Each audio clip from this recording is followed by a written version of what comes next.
What's up with y'all young boys? Welcome back to another video. Today we got a Hot97 video and he's talking about Hot 97. As you guys may or may not know, EBRO just got fired and Drake threw a comment on Twitter and it really messed with Rosenberg's spirit a little bit. He typed a crazy lengthy paragraph to only a one emoji tweet. It's the downfall of Hot97. Everybody's been waiting on this. EBRO's a scoundrel. Rosenberg's a scoundrel. A whole bunch of those old heads are. And it's just the belly of the beast, man. They're gonna get eaten up. Their competition is prospering. They're on a decline. Their radio station just got cut. And I guess they're gonna try to do a future endeavor. So let's get right into this Hot97 video. What's poppin', y'all? They got Hot97 up out of here. I'm gonna cover that as well. I'm milking this whole situation, frankly. Now, I really do think there needs to be 3 separate videos on it to touch on each topic. But here we're gonna talk specifically about Rosenberg and his back and forth with Drake. Now, what happened was the show gets canceled, right? EBRO, Laura Stiles, and Rosenberg. I'm glad that show got canceled. It was absolutely garbage. Syndicated radio show in New York for God knows how long. There's so many legendary moments like the Uzi interview, even from you go back to Tyler the Creator interview. There's been a lot, but Rosenberg just behaving like a big old. EBRO is probably one of the biggest haters on the internet. 100%. One of the biggest haters, and especially one of the biggest haters when it comes to modern day rappers. The way he talks, the arrogance he has, he throws people down. Right? And I'm glad they finally started to see it. And I'm glad they canceled the show. Honestly, people have always seen it. I remember that Uzi interview. He interviewed Uzi. Pretty sure he interviewed Yachty. He was trying to get him to freestyle. They didn't want to freestyle, stuff like that. He was on Kodak was on there. They were disrespecting Kodak back in the day. There's just a whole bunch of stuff, especially with modern rappers and what they're doing with them. So I'm glad that show got canceled, man. And Kodak was nothing but respectful up until that point. Oh, baby, man. Y'all need to go back and watch that Kodak interview with EBRO. These guys have been cooking Drake. Let's just say Rosenberg is one of the biggest glazers of Kendrick Lamar of all time. I mean, there's a Lupe Fiasco clip that I may look for and try to put in this video where he talks to him about Kendrick Lamar. If I can't find it, I can't find it. Lupe Fiasco says that Rosenberg is a nut hugger of Kendrick Lamar. God. Like he has been on your sack too hard, too long. Do you see this video? Do you see when Lupe said this? I heard about it.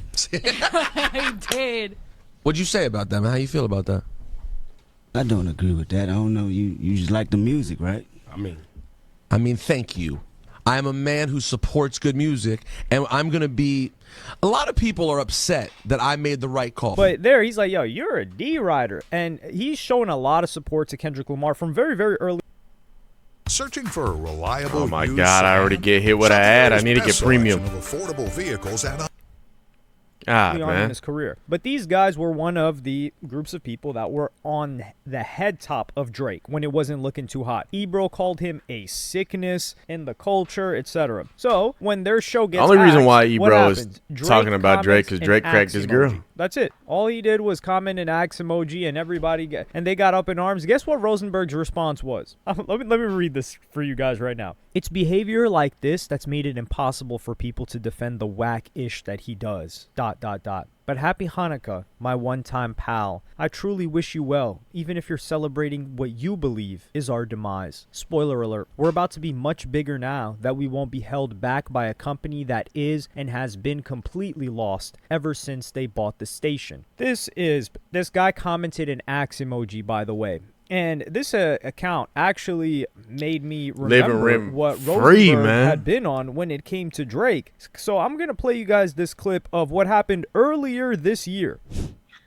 No, I'm talking about like, I'm talking about if something, I don't know, man. Right, like, he said liable, so that's lawsuit. In that case, I mean lawsuit, but I'm saying if God forbid, like this was the moment that was so embarrassing for Drake that it sent him to some bad sort of spin, right? Would that fall back on all the people that were involved in. Well, I got news for you. If they try that, meanwhile, Drake, at your shows, you're changing lyrics to songs and saying, y'all couldn't kill me, I didn't die. And also walking around with bullet holes in your sweatshirt with smoke coming out the back. So he said beef is live. Beef is live. He says beef is live. I'm not dead. They couldn't kill me. Yeah. So he's still leaning in. So at what point is it now? Like, what are we doing here? Like, you don't want this to go away either, bro. No, this is up. So these guys were alluding to Drake potentially, exiting off of this planet with us, potentially, because of how much of an embarrassing moment that this was at the Super Bowl for Drake. And keep in mind, this guy was being called the worst things you can imagine, right? He was being labeled as a certified PDF. It was just so bad. You couldn't get worse slander than this. And I've always said, it's a sucker move. Drake's suing is a sucker move. Still, that doesn't negate it. But it also doesn't dismiss how bad the accusations were, and all of these platforms being like, yeah, they're just laughing at the situation. And Rosenberg is doing this thought experiment that this caused Drake to spiral out of control. Yet Drake drops an axe emoji, which he should be celebrating your downfall. Absolutely. And then you're throwing this whole tantrum over it. So there's that. And these guys were at one point. Bro just sent an axe emoji. That's it. Just sent the emoji and it set him off. Completely set him off. Look at this. I wouldn't even read this shit. Somebody sends me a paragraph, bro, over text messages and stuff like that. It like completely turns my brain off. Like, you need to do like 3-word sentences. If not, come and talk to me in person or give me a call. Have me reading for 30 minutes. That shit is the most irritating stuff ever, man. Imagine reading a text for 30 goddamn minutes and you're trying to decipher every little word. God, man.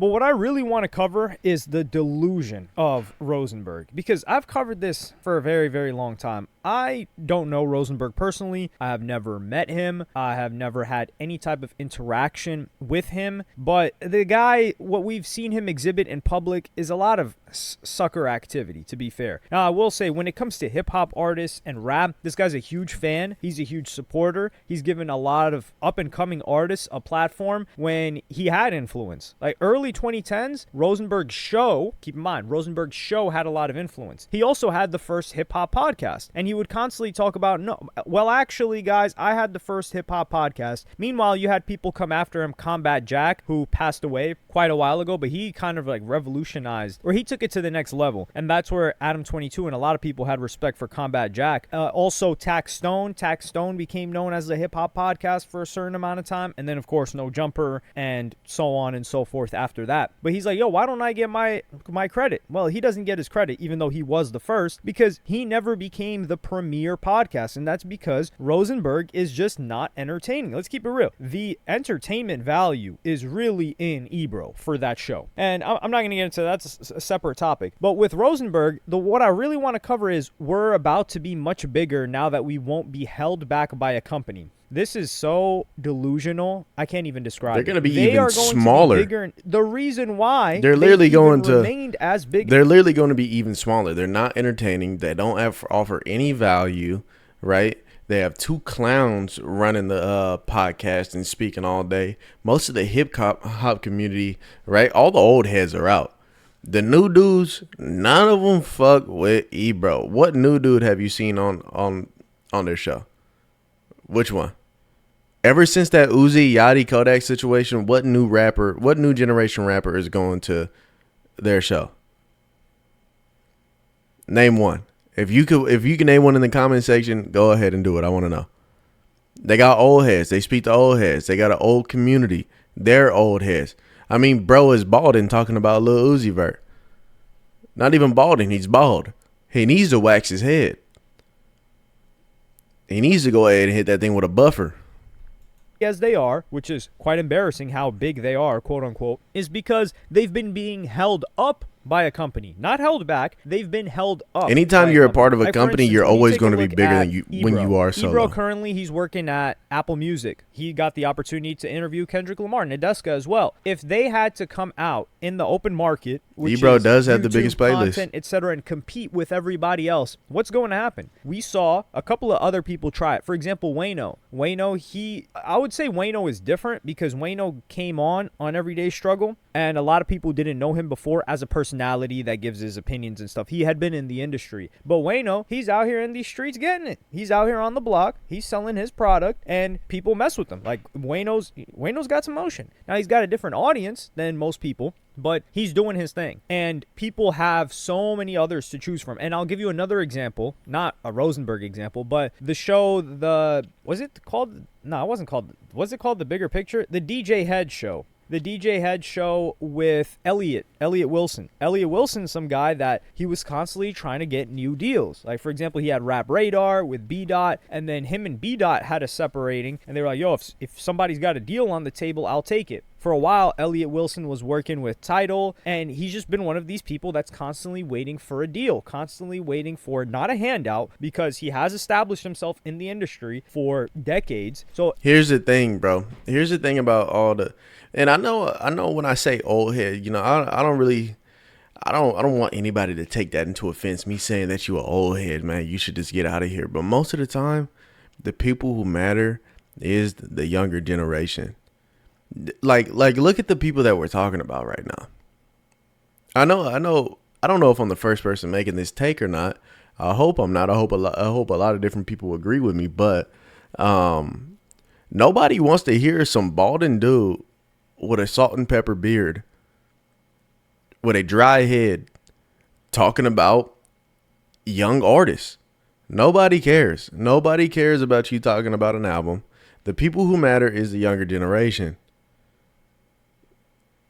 For real. The people who need to be put in positions is younger people. They understand. Because not even just that.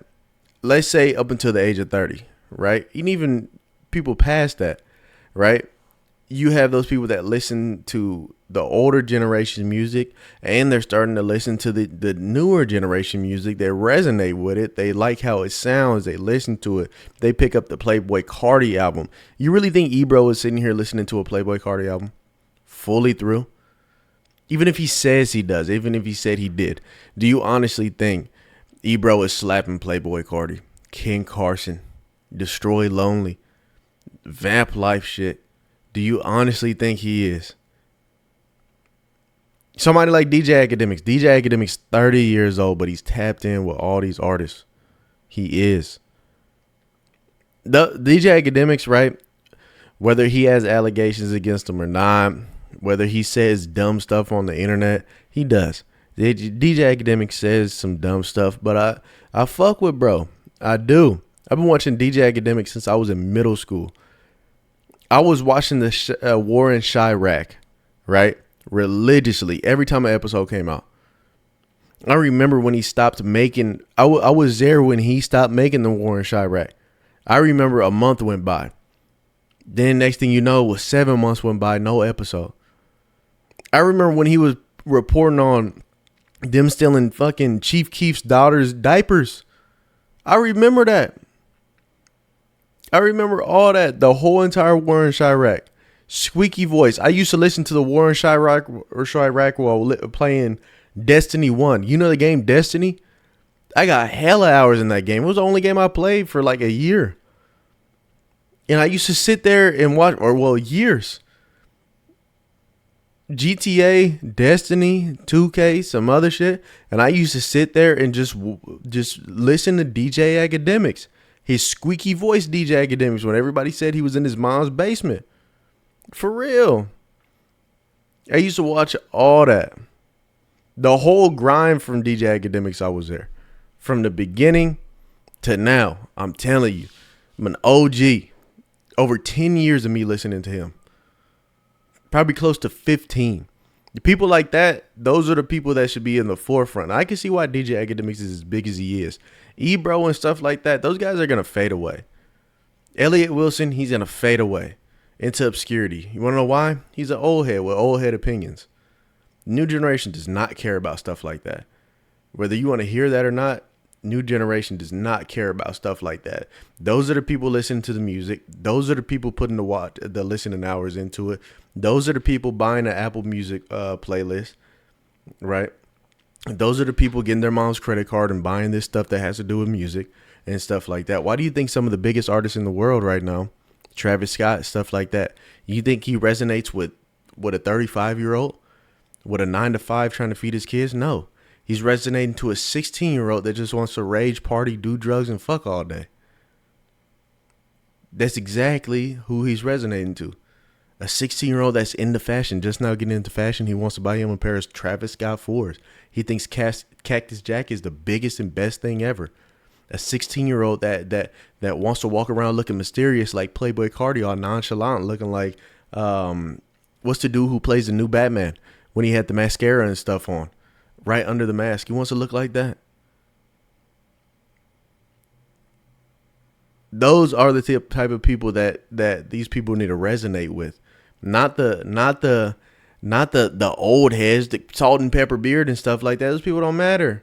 Those people are fading into obscurity. You want to know why? Because they got families now. They have no time. They have families, 9-to-5s. You really think a 45? Because how old is EBRO? I'd say off the top of my head, I'd say he's 45, pushing 50. Elliott Wilson, pushing 50, probably past 50. If they're trying to resonate with people their age, I guarantee not a lot of them exist in hip hop right now. I guarantee it. Not a lot of them is watching podcasts and stuff like that, or listening to podcasts. Probably brief 10-minute ride to work. They'll listen to it, not the whole thing. But you know who is watching that full podcast, listening to that full podcast when they at school, when they at home playing the game, stuff like that. But they don't have that concept in there, right? They don't have that concept because they probably never even been. They didn't grow up in that time period where so you could play the game and listen to a podcast at the same time. Have your AirPods in, listen to a podcast. I know I just went on a big yap session, but I mean, it's the truth. I hope you guys understand what I'm saying. That mentality of like, yo, give me a deal and then we'll work something out. But he got this show and he abandoned or parted ways with B-Dot to do that show with Jeremy Hecht and DJ Head. That show gets canceled because it doesn't make any money. But all three of those, and Elliot why Wilson, didn't it make any money? He's out there, he's trying to put out content. Now, solo, and this is with Elliot Wilson, what holds him back is thinking that he needs to have some sort of environment around him to do this. He does want to compete with the younger guys. People feel like he hates on Casanat, and to a degree, I feel that way as well. To a degree, limited degree, of course. But you have Rosenberg, who has had his podcast and has been consistently doing this for, 15 years? And I'm not going to say his podcast sucks, because I don't listen to it, but it's not comparable to anything out in the sphere. There are 100 other people that cover hip-hop, a minimum of 100 people that cover hip-hop on YouTube that got more emotion than Rosenberg, who's been here for 15 years, and has all of the connections, and is able, like recently he had Rakim as a guest on his show. So this guy's getting lapped by everybody when his content has to compete against other people. And this is where I don't think he understands. I'm gonna bring it back to DJ Academics. You think Rosenberg is competing with DJ Academics? Why would you go and watch a Rosenberg podcast when DJ Academics does a 6-hour live stream touching every single topic every day, giving you jokes, throwing insults? He's drunk, entertaining, and he covers it like it's a sport.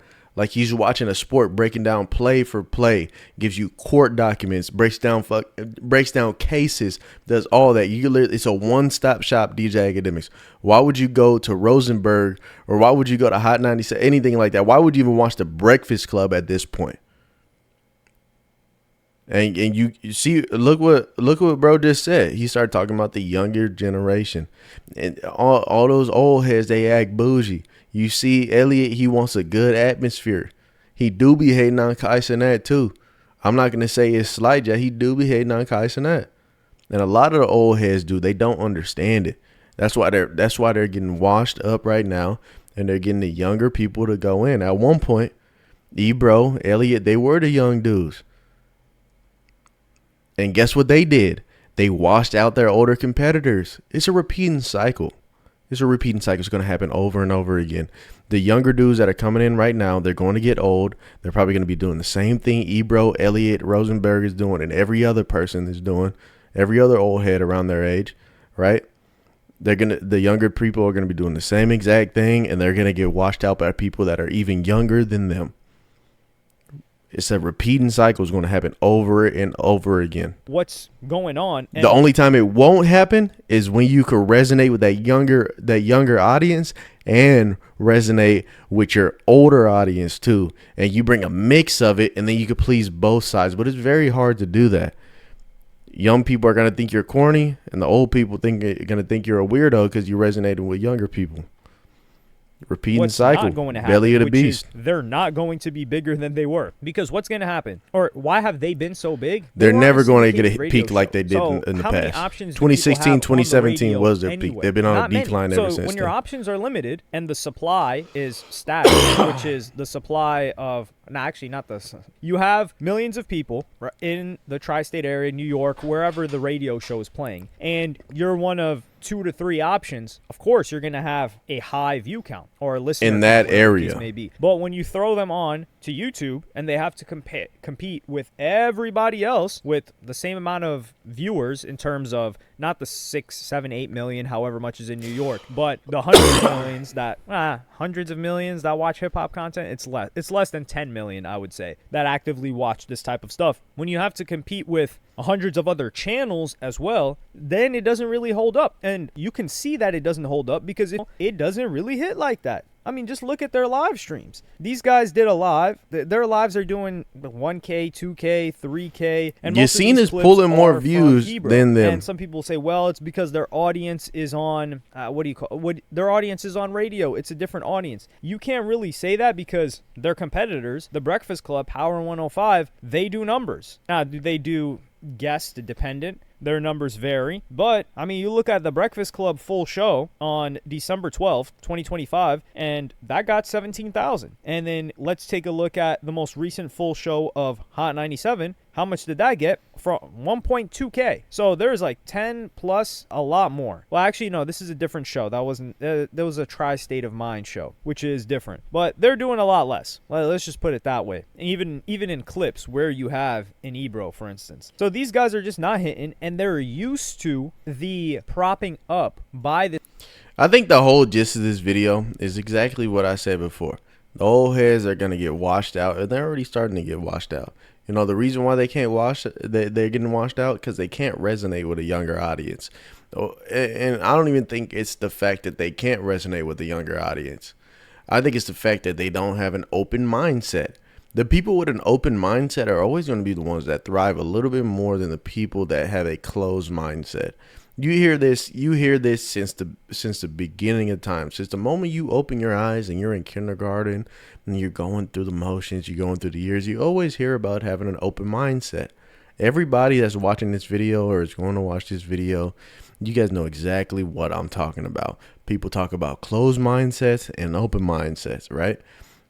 Closed mindset person is always going to be that stubborn person. And it's not okay to be stubborn. You got to have an open mindset in certain situations. And I'm not saying you got to be a pushover or anything. You got to do oh, my bad. But you got to have an open mindset to certain things. And they just don't have that. You can see it with EBRO, Rosenberg. EBRO and Rosenberg, perfect example. Elliott Wilson too. He doesn't understand streaming. Kai Cenat. EBRO and Rosenberg. Look at them. Look at it. Just go watch their podcast. Go watch their radio station. Right? Go to their YouTube channel, Hot 97. Go do it. Go listen to it. And tell me, do a little bit of research for yourself. Tell me if they are, come back to this video, comment down below if you actually think that they are open-minded individuals and that will they get eat up by younger individuals with an open mindset. Because a lot of younger individuals coming up now have an open mindset. Motherfuckers listen to country out loud. They listen to country music, rock music. You could walk around now, somebody that's 19 years old, black dude, straight hood, be listening to Nirvana. You're like, what the hell? What? You listen to Nirvana? Be listening to Deftones and shit. Like you got to make it make sense. For real. You got to make it make sense. And to the younger people, it don't make sense, right?